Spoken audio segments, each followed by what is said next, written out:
The Necromancer, Part 5, OSL for beginners, and when to know you've actually finished painting your miniature without constantly overbearing yourself. Let's hook our brushes around that.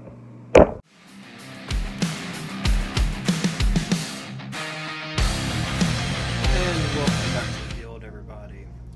Now we are coming upon the very last touches to finally finish this piece and call it good.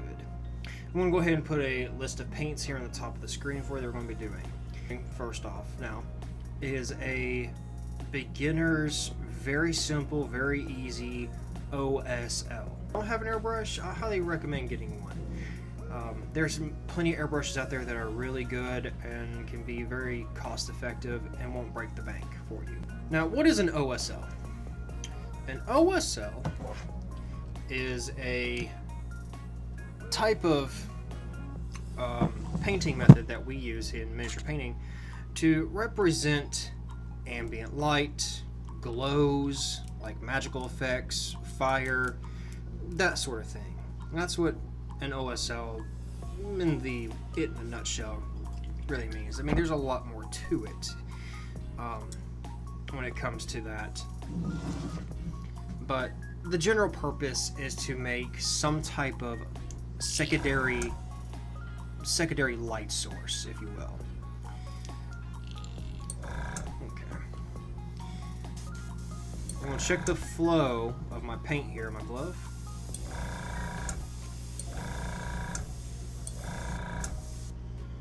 I'm really liking how that's coming out. So, I got my air compressor about to 10 psi, and I'm going to be, doing a lot of control with my finger here. And the places that we're going to be really highlighting in white first is using her necromantic magics that's keeping these skeletons here well put together and alive. So I'm going to be picking out a few spots here and there that I'm going to be airbrushing to start getting that rolling. Okay.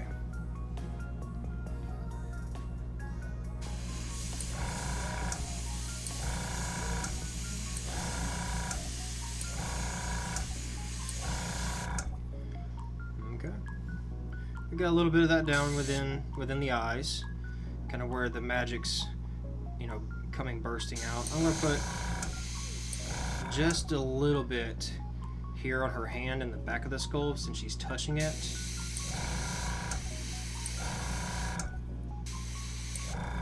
And we're gonna put a little bit on her offhand here.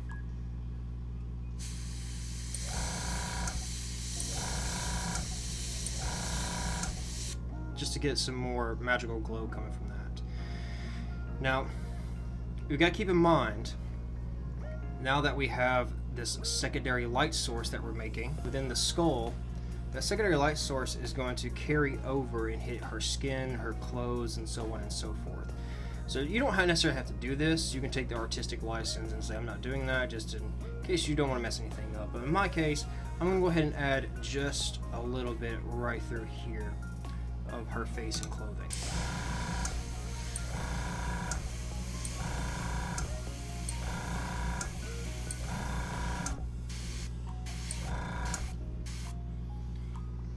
And that's all I'm going to add. Now, moving on to where our skeletons here are being put together, I'm going to add some more in there.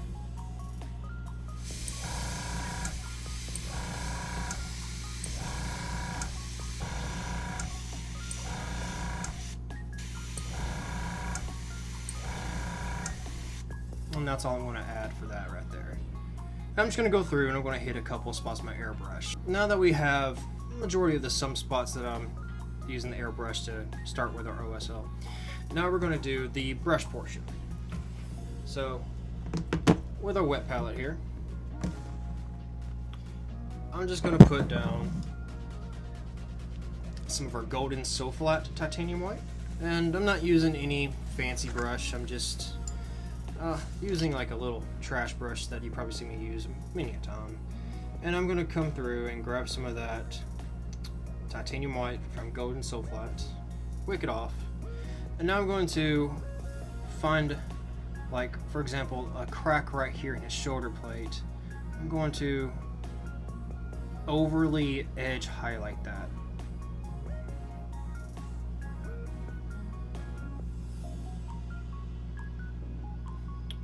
About like that right there.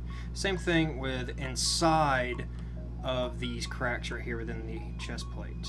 I'm just going to get my titanium white inside those cracks and holes there, because I really want that magic power of hers to really show through the skeleton's armor here. Okay, I'm just keep grabbing some more, and I'm just going to go through and, you know, edge highlight a couple of places here and there, get inside, you know, the eyes of the skull and around the skull a little bit more. You know, just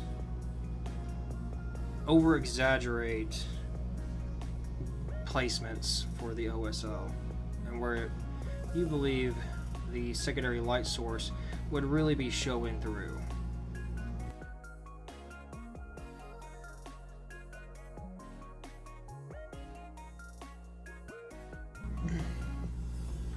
Okay, now that we have finished putting down all of our whites that we want highlighted for the OSL, I went ahead and got me some golden so flat fluorescent green and ran down to a glaze where there's more airbrush thinner in here than there is actual paint.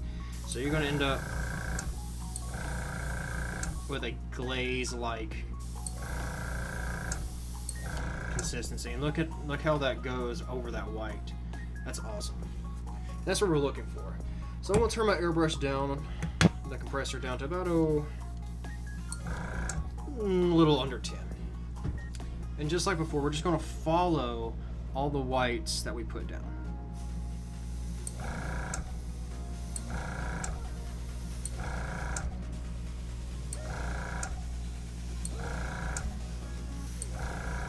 And you can go as heavy or as light as you want. In some places I'll go light, and some places I'll go heavy.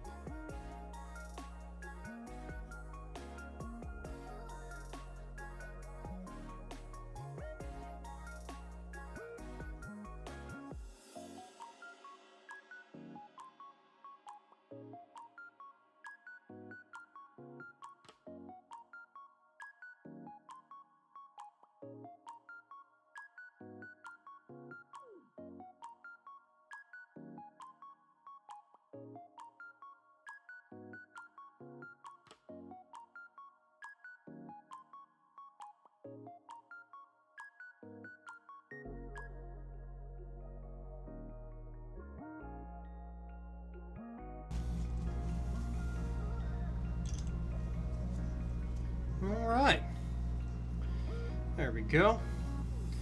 Now let me clean my airbrush real quick, and we'll go through and finish up with some edge highlighting using a brush. So first off, I'm finishing off with a very nice yellow green to kind of bring out a few more spots, you know, edge highlighting pieces of the armor and around the fig. But I mostly wanted to talk about, when do you think it's time to stop painting your miniatures?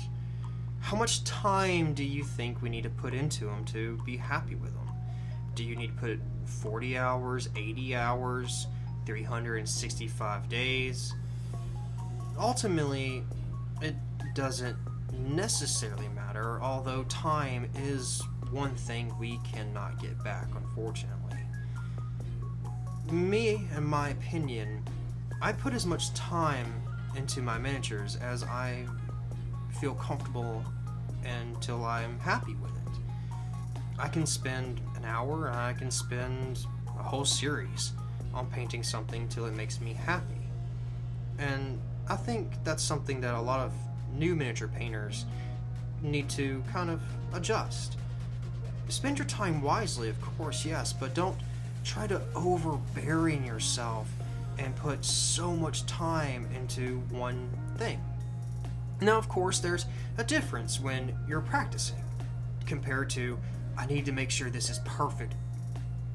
For what? Why does it need to be so perfect? Nothing is ever perfect. It only matters what you think. And it only matters if it makes you happy. That is the whole purpose of our hobby and any other hobby that we do. And that's what makes us happy in the end. Sure, you can paint for display, and sure, you can paint for competition. And that's a whole different ball game with quotations, but ultimately to me, it's all the same.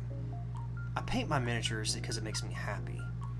And I love making videos to share with all of you something new and to help you keep in mind that we paint these for fun. I'm not always right, and the way I do things isn't by the book, but it's fun. And I'm enjoying doing this for all of you. And I hope you can find some enjoyment and happiness while painting your miniatures too.